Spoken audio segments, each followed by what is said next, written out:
Our second keynote presentation of this session will be delivered by Karri Dawson. Karri is the chair of the 2027 ISE update drafting team at WADA. Over the last 30 years, her commitment to advancing values-based approach to sport, promoting clean sport and driving cultural transformation through education and prevention has established her as a true catalyst for change, both nationally and internationally. It's our pleasure to welcome Karri to our virtual stage. So thank you. Good morning, good afternoon, and good evening to everyone. Thanks so much, Andy, for that introduction. I'm really happy to be here as the chair of the ISE drafting team to share the changes that we'll expect to see in the 2027 ISE, as well as the process for how we got to where we are today. So a few things to keep in mind as we dive deeper into the proposed changes. As you all know, the ISE was first introduced in 2021. So we expected significant changes and additions to be made. And so as a result, the ISE that is proposed for 2027 is 50% longer. We wanted to provide greater clarity and more detailed explanations, which was in direct response to the feedback that we did receive from the community. It's also important to note that the 2027 ISE is ambitious, and it's intentionally so because we want to advance the education sector and we want to really to raise the bar. So this is intentional, but we feel confident that we've got time to prepare for this and to help the community to achieve everything that is in there. As part of that, tools, templates, resources, there's been a large demand for those, and WADA is working hard to develop all of those items.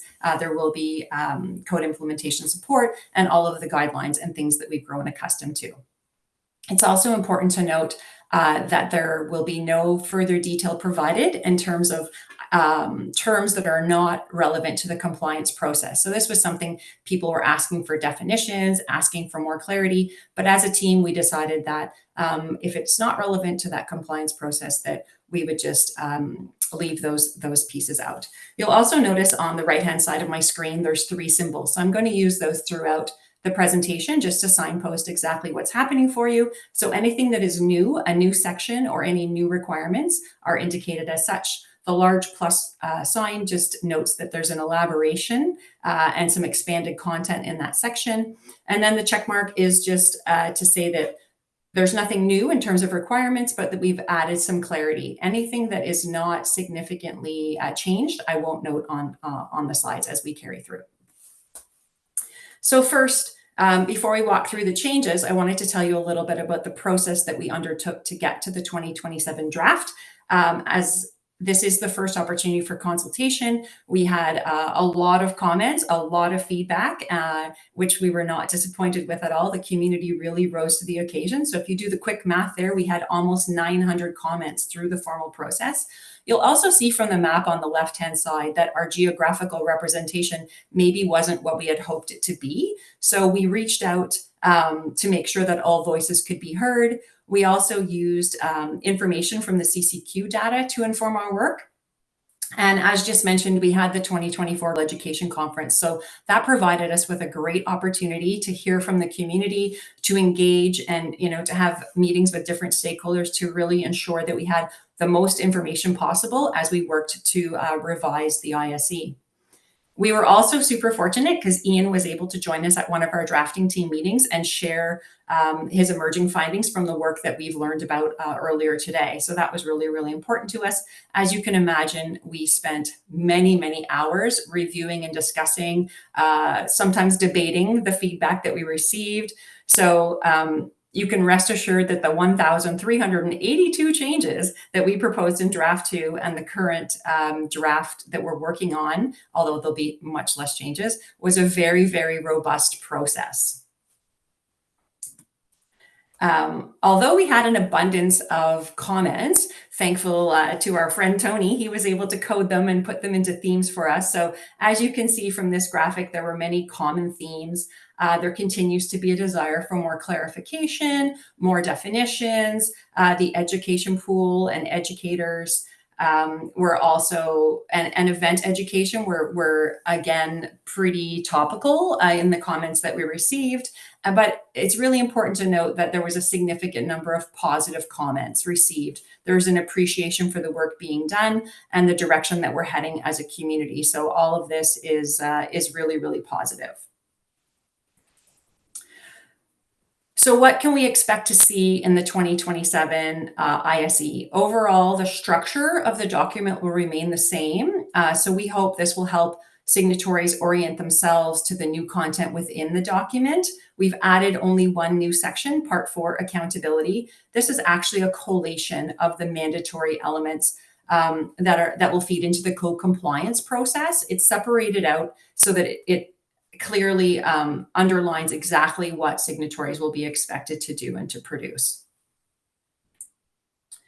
So in part 1, we actually spent quite a bit of time on part 1 in our early drafting meetings because although we acknowledge that this is not necessarily the part of the ISE that signatories will refer to the most, we thought it was really important to confirm the why. Why is this document important? Why have we invested so much time advocating for education to have its rightful place at the regulatory table? A key addition in this section is the right to education. We all know that athletes being subject to these rules can be life-changing, so we wanted to acknowledge the athlete's right to education. We also elaborated on the benefits of education. We wanted to emphasize how impactful education can be, not just for athletes, but for the entire sports system. And as we've heard a few times today, we introduced a principle in the 2021 ISE that the athlete's first interaction with anti-doping should be through education versus testing. And we found that people really grabbed onto that and used it and as a basis for their work. So in this case, we simply added the principle. We have other principles as a drafting team that we use to guide our work. And so we've added these into the document in the hope that they will resonate with the wider community and then also find their way into the way people do their work. In part 2, this is really the main part of the document from the perspective of requirements. So it largely remains the same, but we've broken it into some separate articles just to expand the clarity of it. The first part being the sports system assessment. This remains the same, but we've just reframed it as an analysis to provide extra guidance on what should, and we've provided extra guidance on what should be included here. It's essentially a risk assessment to help people prioritize their education activities. We've provided further clarity in this final draft that will be coming around the identification of the most influential athlete support personnel. It's really important that the signatory determine that on their own. So you'll see a note about that. The education pool, we've got some new additions here. So minors competing at international events where testing takes place, athletes in a testing pool, and athlete support personnel serving, in particular those serving and returning from sanction. It's really important here to note that just because there's a group or a category included in an education pool, it doesn't mean that every single person in each group is required to receive in-person education every year. So just that these pools should be educated regularly and that they should absolutely have access to information to ensure that they're fully aware of their responsibilities under the code. We did add a new comment in this section, to address the concerns we heard about whether people actually know if testing will take place at events. And then in terms of educators, we've heard how important they are to this entire process. So we've added and expanded in this area. We have included information on the training, the accreditation, the reaccreditation, and added some competencies that will help people to work through the educator requirements. So I think it's fairly well understood that the education program and the education plan caused quite a bit of confusion for people in the 2021 ISE. So in this next version, we've proposed some changes that clearly define the education program as the higher level document. It will capture things like the vision, the objectives, the mandatory topics, and required resources, whereas the plan is the specific education activities that will take place on an annual basis. And it's the it's to achieve the learning objectives for all those groups within the education pool. So the requirement